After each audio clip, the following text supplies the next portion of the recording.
obviously it's very early still in these investigations, but what are we learning here as the investigators are looking into the information they have? Yeah, well, a lot of the information we got about the crash actually came quickly, not the least of which was that there was a crash, and you could even see from the debris path and everything that the plane hit the seawall just as it was coming in for a landing, skidded across the runway, and that from there the mayhem began. But many of the facts in Flight 421, what we found out about the plane and what we found out about the flight sort of unfolded from there. And the information we have about that gives us some clues as to the kinds of things the investigators are looking at. And we're going to know a lot more in the next coming hour or so. It's a press conference planned by the emergency responders at the top of the next hour. We're going to find out a lot more about what happened when they responded, what they've learned about their own response. Indeed, the sort of gory detail that one of the people killed in the plane crash may have actually been run over by one of the emergency vehicles responding to the smoldering ruins of that plane. And Corey, what do we know about the impact of the crash so far? Well, throughout the business community, it's been interesting because, you know, this being an era of social media, there were tweets and pictures going out right away from a Samsung executive who was on the plane. There was a Facebook message from Sheryl Sandberg, who had booked a flight, who was the chief operating officer of Facebook, I should mention, who had booked a flight on the plane with her family, changed the flight at the last minute, and she had sent out some notes saying she was all fine, and ended up responding to a lot of questions about that over the course of the day.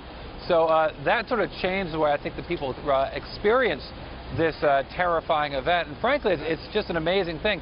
I actually made my way out into the terminal number 2 there, way out by the end of the Virgin Gate, Gate 54, as close as you can get in the airport to the actual wreckage of that plane. And you can see the thing sitting there surrounded by emergency vehicles still. You can see the investigation still going on as the ruins of this plane sit there between those two runways. One of those runways still closed, of course, and a frightening reminder of what happened here on Saturday.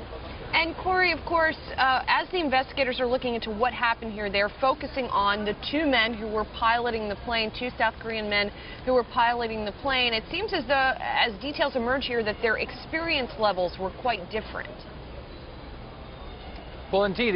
So there are typically on a flight like this, there are typically 4 pilots, and they will swap over the course of the long flight. I understand they did probably about an hour and a half from Shanghai to Seoul, and then took on more passengers in Seoul, and then it was 10 hours and 20 minutes until they got to San Francisco. So that somewhere along the lines there was a pilot swap.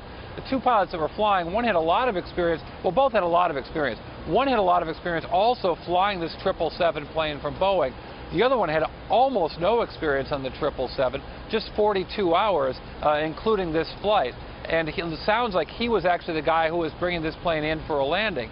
Now, the conditions, it was what's looking like today to be shaping up to a very beautiful sunny day, low wind conditions.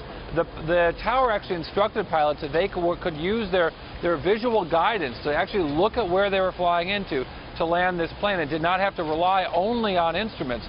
Could that have been a contributing factor? Yes. Was it? We have no idea yet. We may know more in the next couple of hours.